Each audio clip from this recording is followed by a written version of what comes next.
Hey everyone, welcome to the True Survivor series of the LVM podcast. During the series, we learn that behind every true crime story is a true loss, true grief, and a true survivor.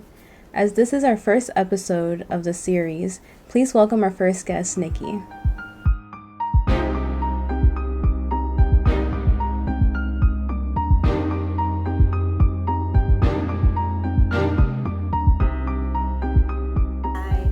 Hi, Niki.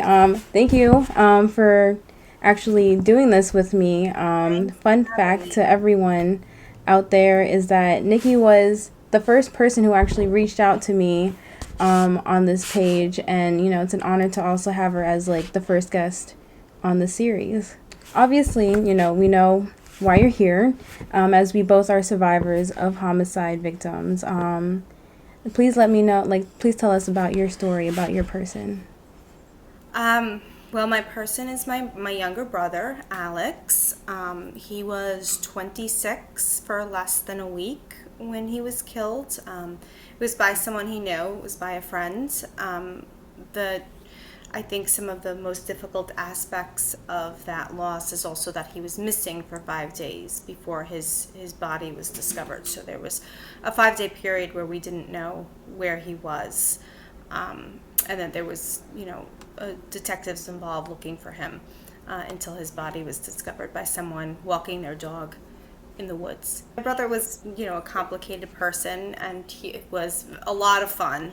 But he was always kind of like drawn to more risky activities, and sometimes I don't think that he always had the best judgment with people he hung out with or surrounded himself with, and a lot, because he was an adult, a lot of it we didn't know everybody that he spent his time with. So during that week that he was missing, was also my mom's birthday, and him and my mom are very, very close. So when she didn't hear from him on her birthday, we knew that something had happened, most likely fatal. But I think it was 2 days. Her birthday was on a Thursday, and then 2 days later is when his body was found. I remember that Friday, my dad had all of us, including my uncle, split up a list of hospitals to call to see if he had been brought in anywhere. He was calling a lot of Alex's friends. I think kind of one of the creepier aspects of that is that he actually spoke to the friends who had killed him. Right. And Okay. so the friend's like, oh, I haven't seen him. I didn't take him. I didn't see him that morning, even though they worked together that morning. So he seemed to be upset about it, but that was like very contrary to the person that we like later saw during sentencing, and certainly that I have gotten accounts of from his sister and things like that. So it was kind of odd. I don't know if it was some sort of, I don't know, facade he was putting on to feign concern, or that maybe he was scared of being caught or something like that. But anyways, whatever, despair that he displayed in that conversation was really not consistent with the kind of person he was. Right. He was caught right away. His wife had turned him in the same day that they found my brother's body. So his wife had known about it for 5 days, but was waiting Oh, for an wow. opportunity to go to the police Okay. because she was actually like afraid of him. So she took out a restraining order the day that she turned him in. So he was taken in right away. It wasn't like a question where I know some families, which is horrible, go a long time not knowing who did this, or there's no suspect, or it's still unsolved. That was one thing that we did have right away after my brother's body was found, is they had brought someone into custody right away. I believe he wasn't given bail, so he stayed there until basically he took a plea bargain until sentencing. Okay. Well, I mean, it's really great to know that, he has taken accountability for what he has done. And I mean, homicide is definitely a different type of death, and it is considered, a violent death, of course. How has this, affected your grief journey and, like trying to like quote unquote like cope with him passing to homicide? Um, it changes. I mean, that's the only way I can really say it. Him and I both, my brother and I, am talking about, like, both were always interested in more like violent movies and things like that, and he was always like a true crime, aficionado. He loved like watching things like that. So, Right. for the most part, I can still watch um, movies like that. I think there's certain times that it's a little bit triggering for me. One of the movies that was particularly triggering for me was a movie where a friend did kill and shoot them in the head, which is exactly what my brother's circumstance Right. was. So something like that. But for the most part, I am still able to like consistently watch things that are of interest to me. Immediately after I did take a break, also my background was in conflict analysis and resolution, and I studied violence, and it was really difficult after that to kind of like dive into what I had dedicated so many years of like my schooling to do. I had Right. taken a break. I thought I was going to go into like research, but like a medical end of it. But eventually got back into what I study and found that it has been like almost a gift to have some sort of different kind of insight that many people don't Right. have. Yeah. Um, Maybe the sensitivities I do have is around like I don't know, when people use murder in like that term in a loose way, Yeah. where I know the definition of what murder is, and certainly in my circumstance, like it was very clear that it was a murder one. It was planned out the night before. It was in the commission of a felony, things like that, and people seem to use that word very loosely Right. when it comes to like certain circumstances. So I found that a little triggering. But for the most part, I've always tried to like turn the experience into something different. I think I'm more accepting over different things, different circumstances, different people's stories, empathetic. So it has changed me in different ways, but some things are more triggering and some things I'm more understanding about. Yeah, no, I mean, it's a good point that you bring up because when my mother, recently when she passed, like during that time, I also went through like a weird moment of like little things would trigger me that wouldn't before because I definitely loved watching like crime shows and, I still do like time to time, but then like it kind of changes your perspective, from, you know, oh, this is just like a random character on the show to like, oh, this is kind of like what our loved ones went through, so it definitely like gives you a different perspective on like what survivors really are going through. So, No, absolutely. I yeah. was kind of surprised to find. So my sister's never been interested in those kind of shows. My dad could only watch certain shows after that, mostly not. And I was surprised to find that my mom watches Okay. homicide shows because it's such like a big, like people are fascinated by it, and there's Right. such a big, so many shows on homicide. Yeah. I strangely, and I was talking to my mom about this like a couple of weeks ago, about her ability to watch it and how I still do. And I said that sometimes it could be triggering, but strangely, most of the time, I actually, this is going to sound so strange, find some sort of comfort in it because I'm like, oh, it didn't just happen to me and my family. Like, this is Right. stuff like people, I don't feel so isolated Right. sometimes when I watch shows, and I also, sometimes I enjoy seeing the family members talk on them too, because Yeah. sometimes their experiences mimic mine, and it does sometimes give a source of comfort. So like I'm saying, it could be extremes, and it also depends on like what I'm feeling that day, what kind of mood Yeah, I'm for in. sure. But definitely, like it strangely does, make me feel not so alone sometimes. Yeah, which is like I think that's like one of the good things about like certain crime shows. Like they do a good job of like showcasing like the survivors and like the families and what they go through. And then but then there's also like certain areas where they don't do it as well.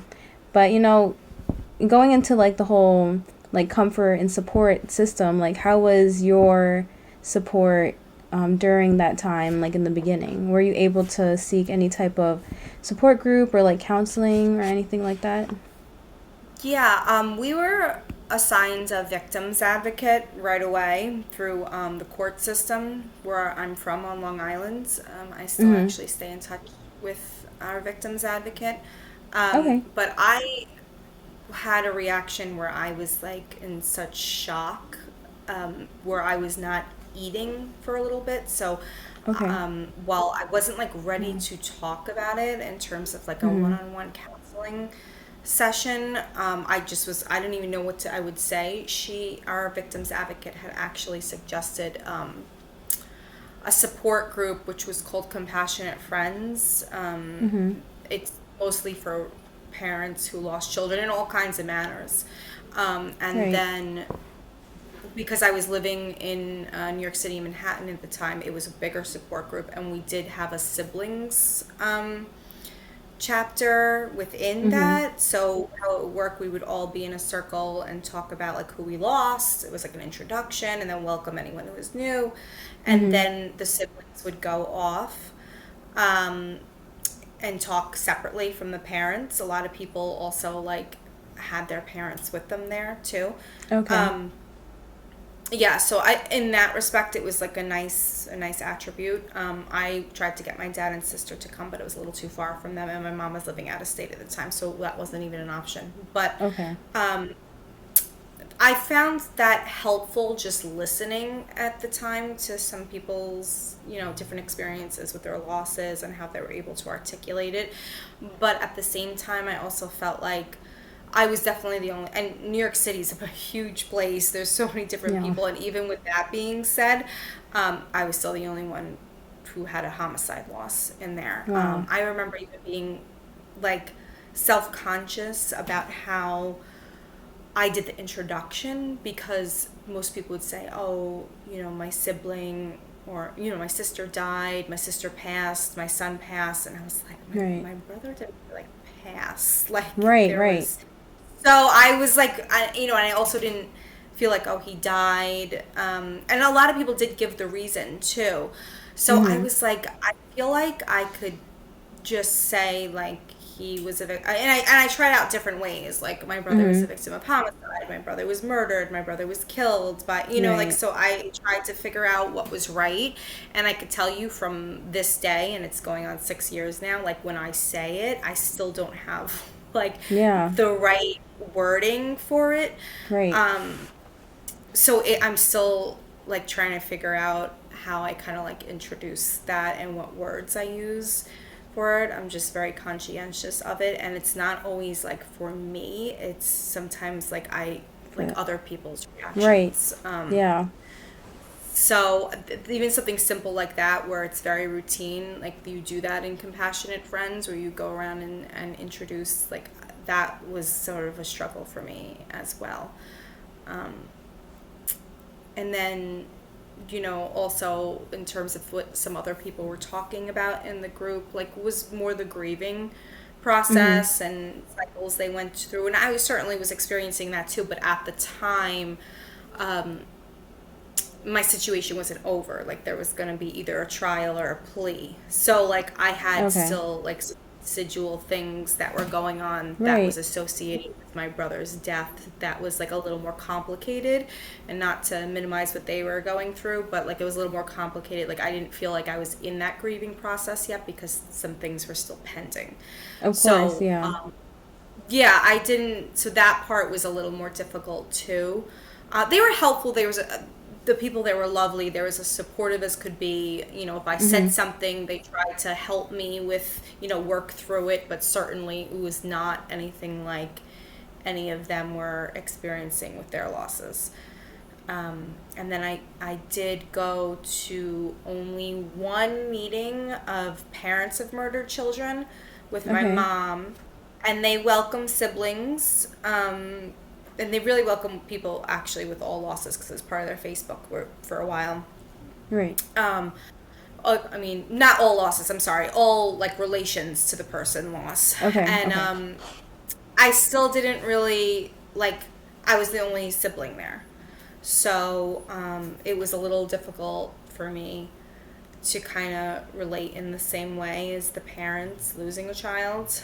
Mhm. And then there was like something on I was part of the Facebook group, and someone one day was kind of saying that like siblings didn't belong there, and there was nothing like a parent losing a child, and that's unexplainable. So that kind of turned me off. It was separate. That was the Facebook group, and that was, everyone Wow. nationally, Yeah. like through the whole country.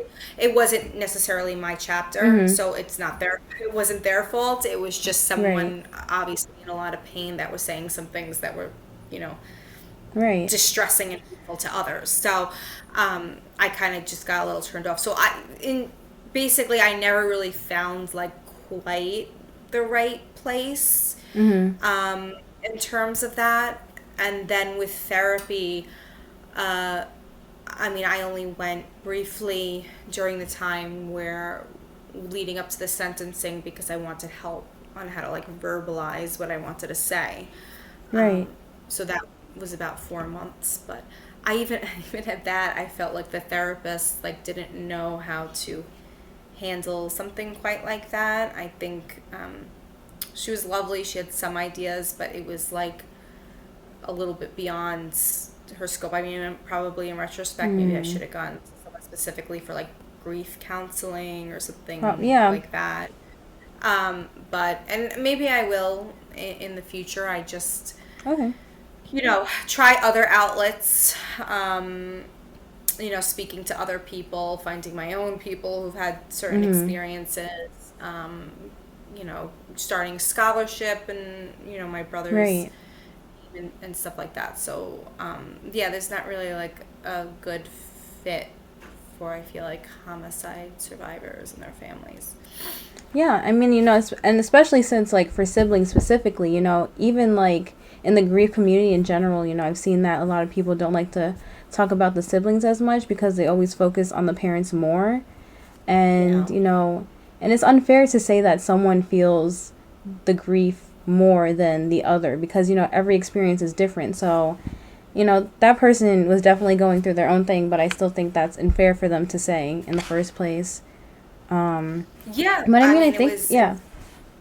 No, go ahead. I think that that's very common with like even with the compassionate friends group, the siblings group. At least that was one thing we all seem to like agree on, Okay, that yeah. definitely like parents like when they lose a child, it's considered the most horrible thing ever, Right, and it's what about the siblings who like because it's unnatural, but it's also unnatural that you don't like grow old with your siblings too. It's like at right, what point like this person that you grew up with, that you're close in age with, their life stops and yours just continues. Like that's an right. odd thing to get past as well.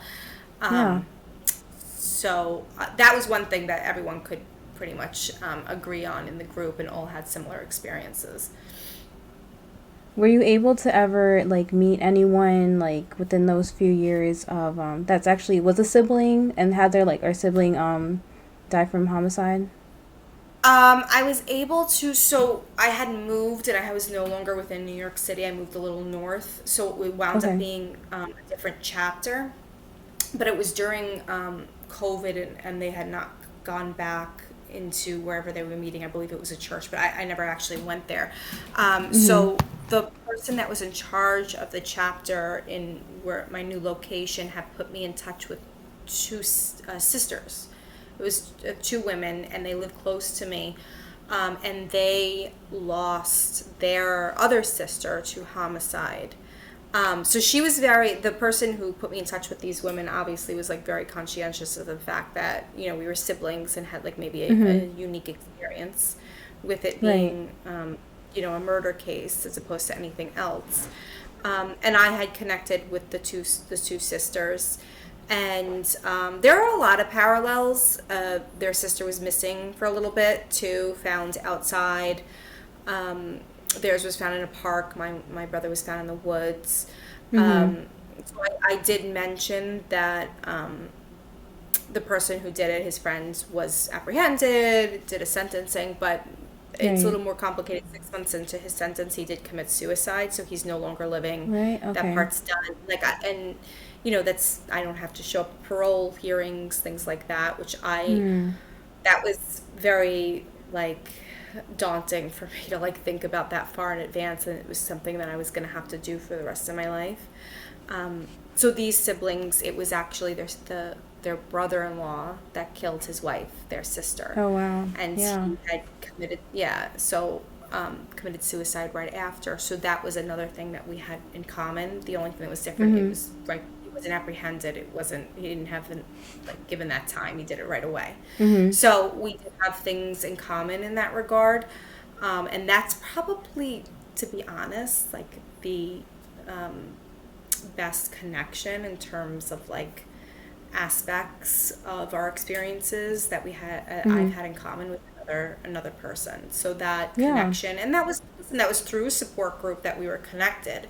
So that was helpful. It just took a while. I think it was this time last year I was connected with them, so it would have been 5 years. It was 5 years into after losing my brother that I was connected with Okay.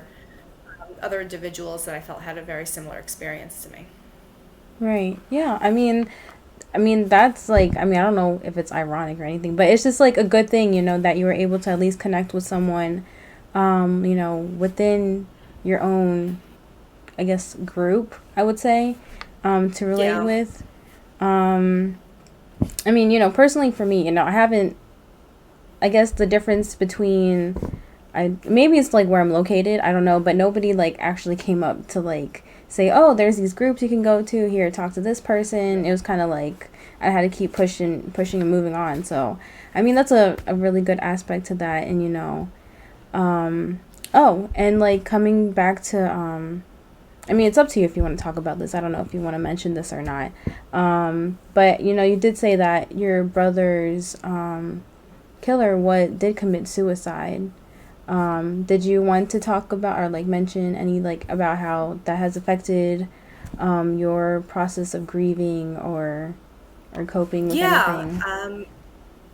sure. Yeah, that was another very like interesting and strange twist in this. I remember the day it happened. I had like a really busy day. It was right after Thanksgiving weekend 2017. Okay. So like I said, it was really, and we went to the sentencing May 23rd, 2017, and Thanksgiving that year was November 23rd, 2017. So it was literally like 6 months later. Um, Mhm. I my dad called, and I was in between. I had like a million. I was, I teach. I'm a teacher. I went to do this after school activity that I was doing at the time, and then at night I had another obligation, a professional development.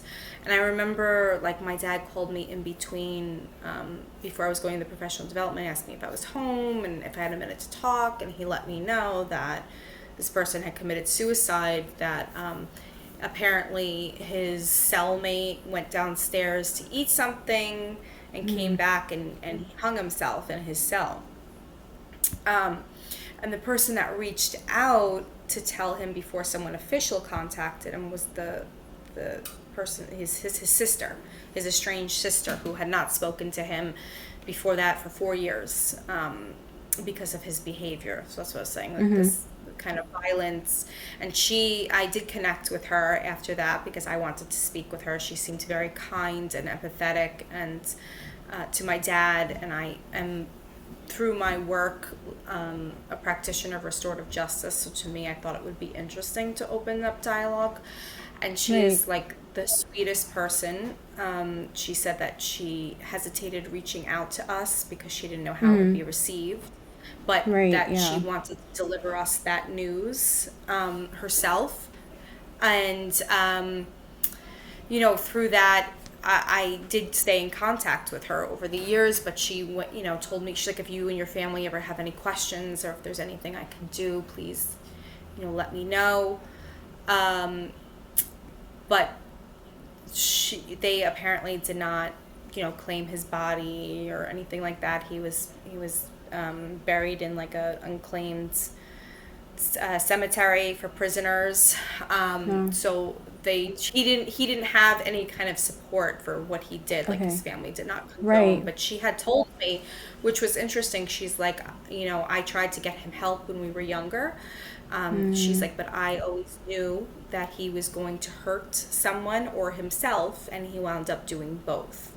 So I Mm. just feel like maybe there were some failings in the system with that as well. Okay. Yeah. That some of this stuff could have been prevented if the family members telling you, like, telling, mental health professionals or something like Mhm. that, I fear for this, and, due to laws and things like that, like nothing can be done, and then something did happen, and by that time Right. it's too late. So that was, that went through my mind. I felt bad for my dad.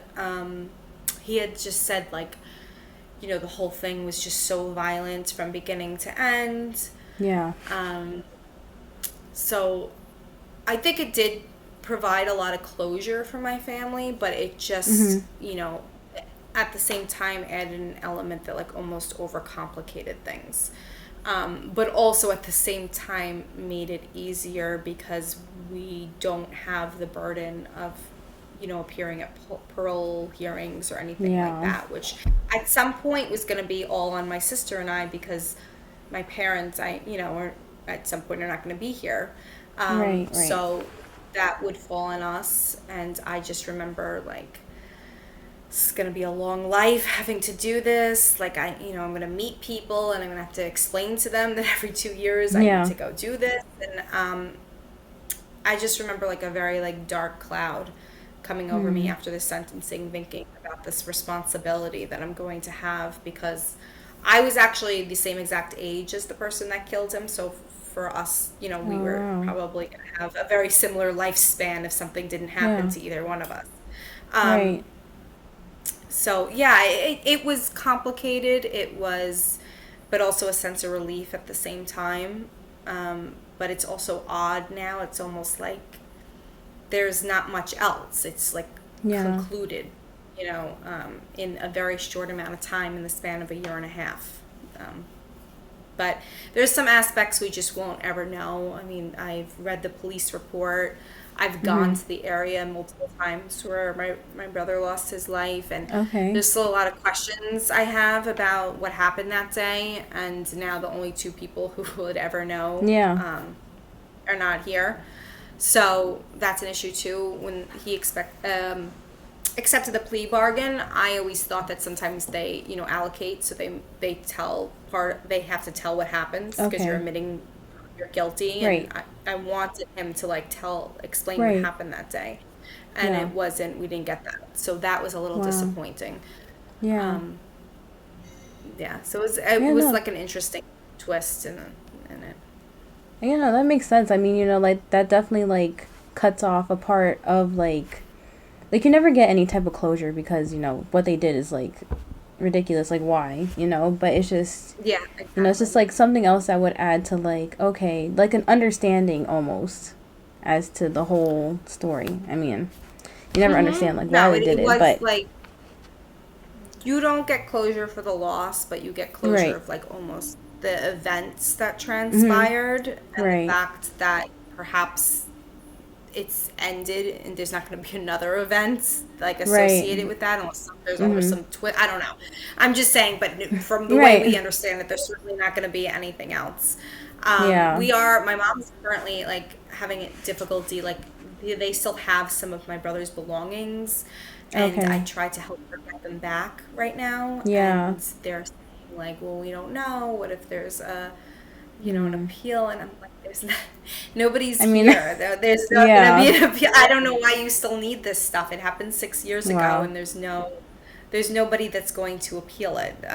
So that's kind of odd too. Just like learning a little bit more about like how the criminal justice system works. That there's all these Yeah. barriers. Even with that being said, like, you know, his killer's been gone now for what would it be, 4.5 years? So, Mhm. like, I don't know why they're still holding on to some of these things, but we're even having some Yeah. difficulty at this point getting his belongings. So that's also I mean, a little odd, and some insight into like how things work. right. I mean, that's an important like part that you bring up because even my mother's belongings is still with them. I mean, we haven't technically like done the effort to reach out to see if we can get it back, but she still, like, they still have her wedding ring or like her cell phone and like a bunch of other things, you know, that we I feel don't like it's a have. little unsettling that like your loved one's belongings are still out there, and Yeah, it so is. It's weird. Like I remember my father was talking about it like a few months ago, saying like, I haven't even like received any of those things, like especially like her ring, because that's something that he got her, like specifically. So it's like also like another aspect to it that like kind of remains opened, and like you just kind of want to finish it and have it complete so you can just yeah, have everything together. absolutely. That's kind of like Yeah. I think another part of it that like brings it all home, like to actually have the Yeah. belongings too. Right. So it's a very complicated, like the process of why they hold on to certain things, and I don't know.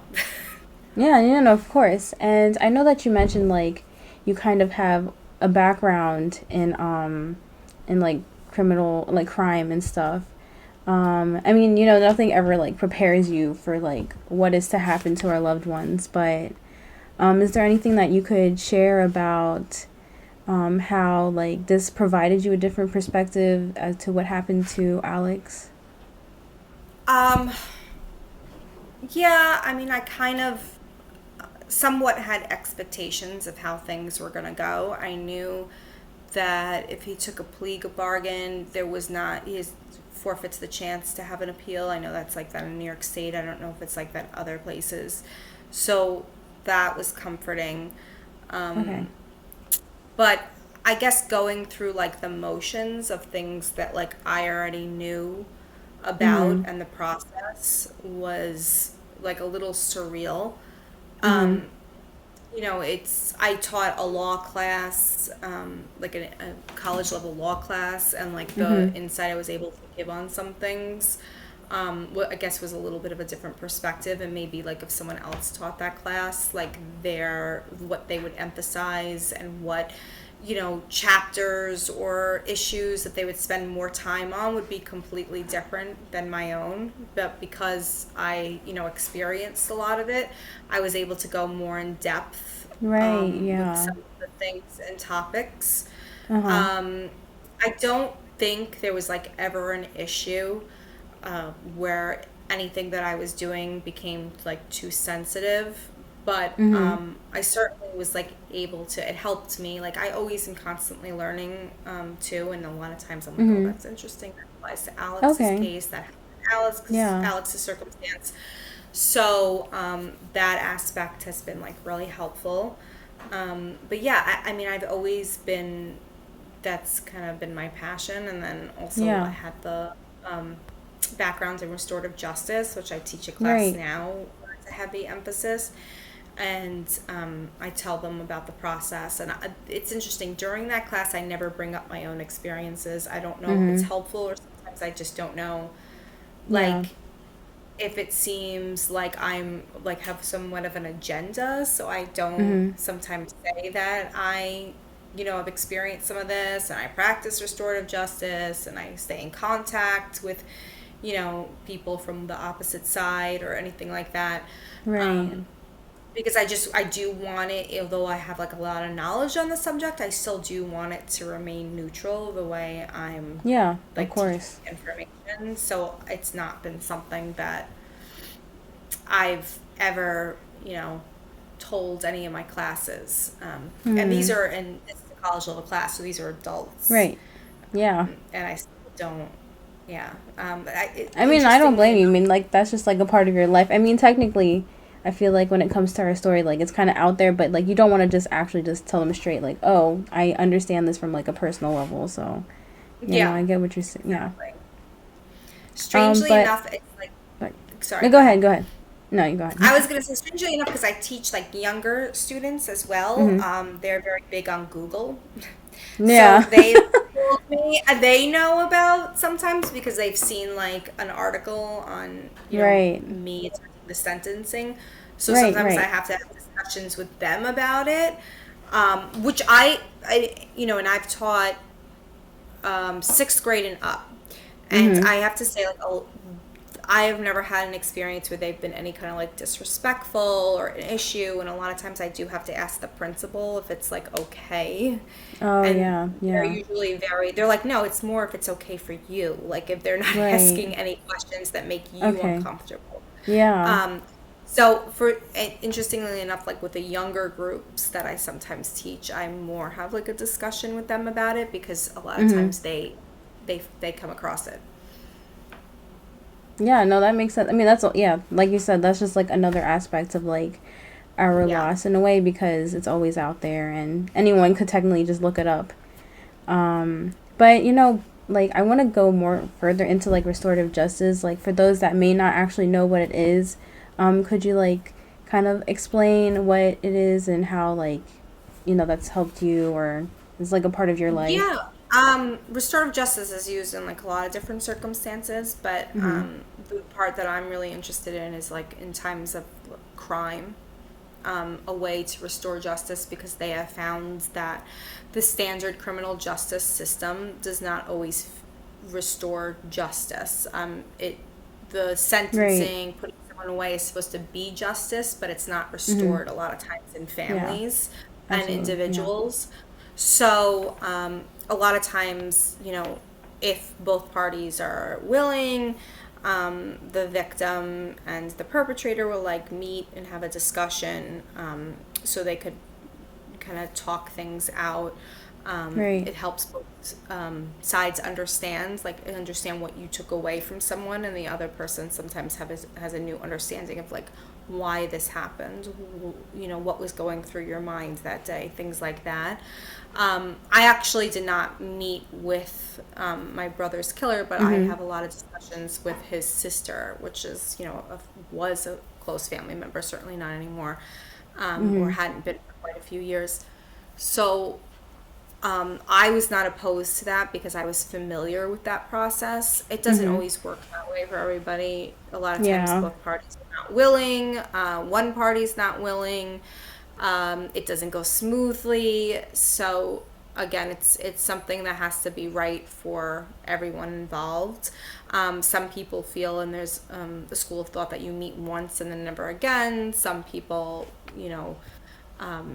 meet over and over again. I know there was like a case that I actually taught about in one of my classes, Mm-hmm. um, where the grandfather of someone who killed another young boy and his father used to get together and go to schools and speak about like violence and preventing crime and things like that, and showing about like the power of forgiveness and moving forward in some Yeah. sort of positive way to help others. So Right. like I said, I was already familiar with this kind of Yeah. school thought before this happened, so it wasn't like a Yeah. difficult stretch for me. But certainly, I think that for some other people, they were like, I don't want anything to do with that person, their family, this. And I respect all, like, it's not for everybody. It's absolutely not for everybody. But like I said, I was introduced to it and understood how it works. So I was open to it when my turn came to actually, like, almost practice what I preach. So, Mm-hmm. and I can't say that anything negative has come out of it or there's any sort of regrets or anything like that. I think, um, like having, and I'm someone who like does need to have a deeper understanding about Yeah. things. Mm-hmm. My mom always said like the way I process things are more like tangible. Like I Mm-hmm. need to see Okay. things. I need to talk about, Yeah. like have a Yeah. conversation. But sometimes people process things are more emotional, like they're going through things on their own. So Mm-hmm. that's why for me it made sense to go that route.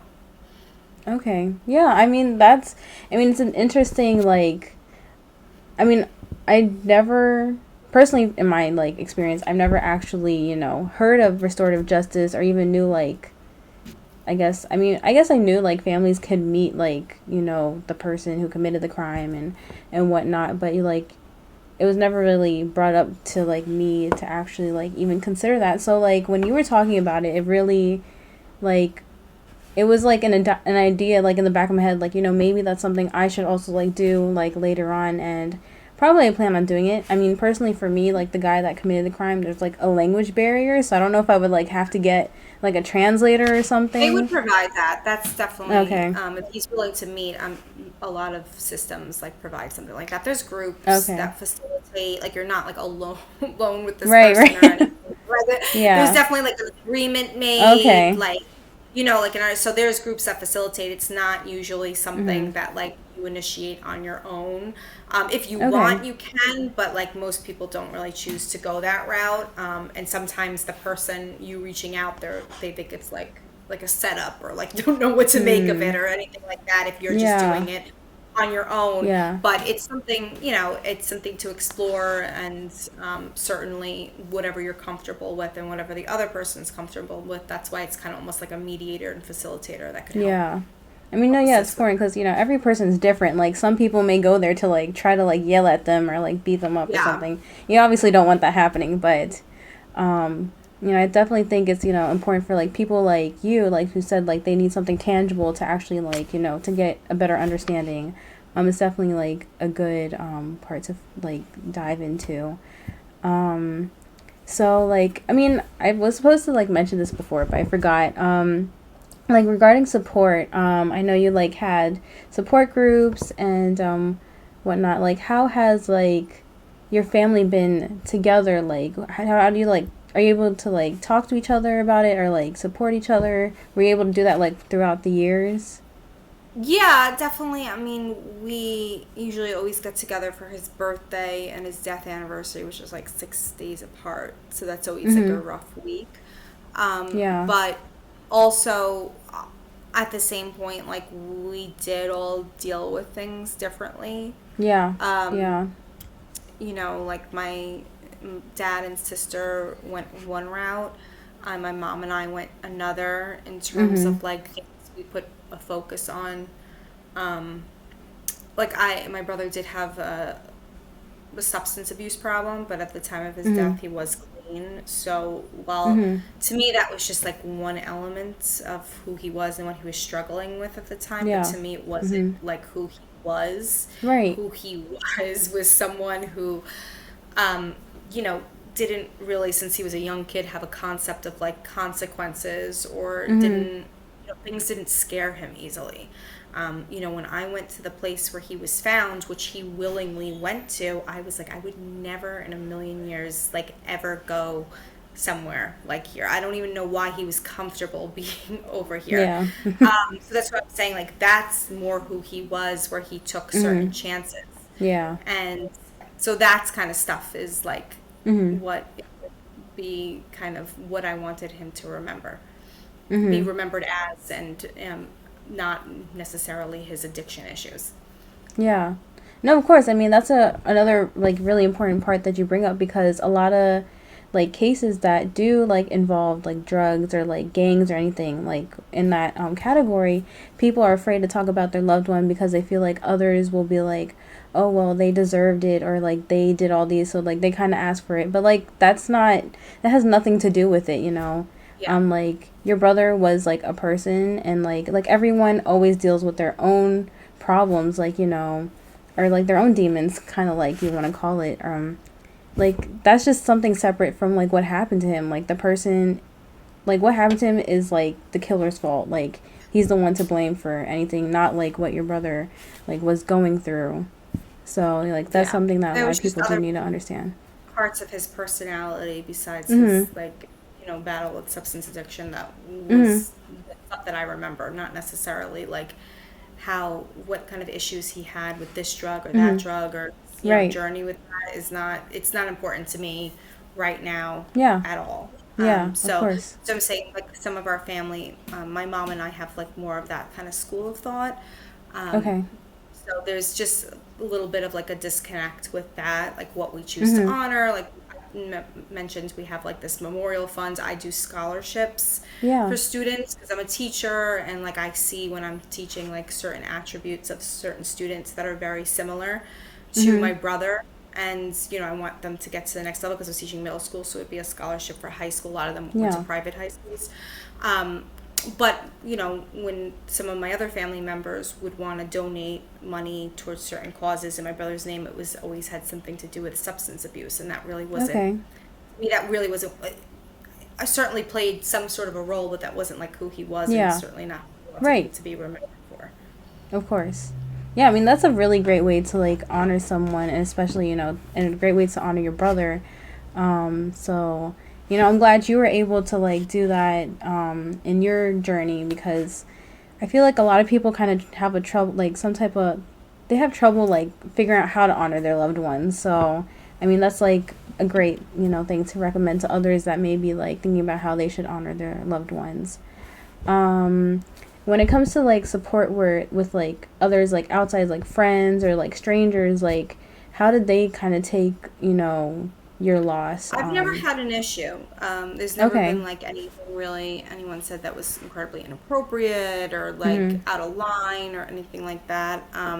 Everyone I've met, but I think I told you this initially, when this happened to me, I lost my brother when I was 30, so I was already a little older. So the people Yeah. that I meet, have already had certain life experiences where I feel like they've been a little more empathetic about things. I don't know what and I know you were younger when you lost your mother. Like, I don't know what my experience would have been if I was like a teenager or something like that. And there, Right. people don't know how to handle reactions, like their faces towards that, Yeah. as well. Like, Yeah. you know what I mean? So I Yeah. just felt like because I was a little older when it happened, and I always had Okay. really good people around me. I've never had anything really like inappropriate happen, and everyone, friends always check in on me around that time of year. I can't say that there's ever been an issue. I've never had anything that stands out to me as something that I didn't feel like I was supported or neglected or anything like that. I mean, that's good to know. Like, that just shows that people have the capability to be mature and respond, like, in a proper way to, homicide loss. Because, with the other survivors, that, like, some of them that I've spoken with, like, they haven't received that same response in return. So, I mean, I guess, that it's just, like, some type of hope for, others. In a way. No, I understand. I've heard, some with loss in general, I think some people don't know how to react to certain things. Definitely. And they say something because they're uncomfortable that's like out of line or off color or something like that. And it is a touch. I could say, like, even with my loss, when someone loses someone, I always don't know what to say. And I've experienced loss a lot. Yeah. I don't know if it's something you get better at or something that you innately have where you have the right words to things. But it happens. It's, I don't know, it's tricky. And I think that, looking for the right for sure. words. I don't think I'll ever get used to, like, talking about it or, like, talking to others, because it's like everyone takes it in differently. So it's like, I don't know, like, what is going to upset someone or may sound offensive. So it's like, it's difficult. Yeah.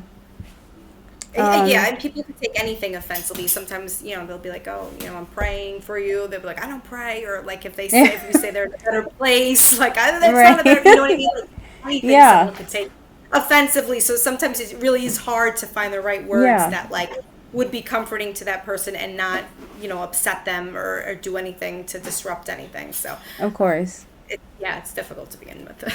Yeah. Do you have any, like, advice or recommendations for, like, other survivors, like, with their, grief journey, or, like, if they just kind of, like, in a place where they just don't really understand or know? I mean, my biggest thing is, like, I remember, I had lost, before my brother, I just had lost my grandpa, and it was from old age. So, like, I didn't really go through a process before that. But I remember, people trying to explain to me that, like, 7 stages of grief or whatever it is never like that. It does not go like that. You don't go through stages like that. Like, it is different. It is all over the place. It can be messy. One day you're fine, one day you're not. So I just think that people need to give themselves, like, a little more credit, and especially with something like homicide, where, like, it ebbs and flows. Like, even the way, I told you in the very beginning, like, some days I can watch stuff, some days I can't, some days, like, I'm really interested. It's never straight line with it, and I just think that people need to, like, there's people who have someone in their life who lost someone, especially in a violent way, and people who have lost someone, like, never just think that you're going to go through a process and you're going to come out and it's going to be okay. Like, things pop up when you don't even realize, and things are triggers that you didn't even know were triggers until they happen. So that's my biggest, like, thing I probably learned from it.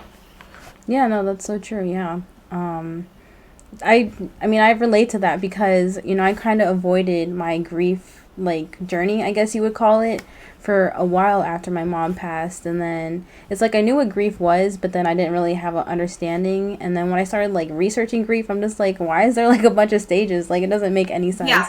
So, right? And then I'm like, wait, so am I in this stage, or am I in the, you know what I mean? Like, and then I realized, like, this is not really how it is. Yeah, like, you can start from, like, I guess the 6th stage, but then, like, you can go to the 2nd and the 3rd. Like, it's never like, or you don't even have to hit every single one. Yeah, like, one exactly. Like bargaining, like, please bring them back. I don't know if I ever went through something like that. You know what I mean? I don't think I went through that. Yeah. Yeah, you know what I mean. I don't know. Yeah. I know when this was made, but I don't know many people who do. But I certainly am like, is something wrong? Am I supposed to go through this stage and I didn't, or something? So I think that, you know, it's helpful to understand that some of the things that you're feeling as an outline are normal, but doesn't mean that it's like a checkbox that you need to go through each thing and then come out on the other side. It's certainly not like that. Of course, yeah. How does early advantage apply to your life? Like, have you ever felt like your loss of losing your brother, like, put you at a disadvantage in life, or, like, has anyone ever, like, taken, like, quote unquote, like, advantage of you because of your loss? No, like, quite the opposite. I feel like I do feel like I get a lot of respect because of the amount of things, like, I've been through. Yeah, of course. I don't really feel like taking advantage. I feel like it's almost like, you know, if anything, you're not going to get anything by me because I've seen a lot. Loving's good. So I think it is more, has added, like, another layer to my character and who I am, although I would do anything to have my brother back, but the experience, I don't feel like is a disadvantage in some way or holds me back. I would say just certain things that are little triggers, or maybe what holds me back, and that's myself. I hold myself back in that way. Right. But I don't feel like the outside world. I feel like I do get, like, a lot of appreciation and respect for, like, the kind of things that I've been through and, you know, weathered. So I wouldn't, it could be somewhat of an advantage. Yeah, no, of course. Like, yeah, that's exactly what LVM advantage is. It's like, I mean, we don't have to be put directly in a disadvantage, but, like, you know, we need to realize that, you know, we are able to bring ourselves out. You know, sometimes we are holding ourselves back, and, like, that is, like, your advantage, of course. Like, you yourself are your own advantage. So, yeah, I mean, I think that you bring up, like, a really great point, you know, especially with your, like, own journey. So, yeah, thank you guys for watching this video. Please join us in the next episode. Bye.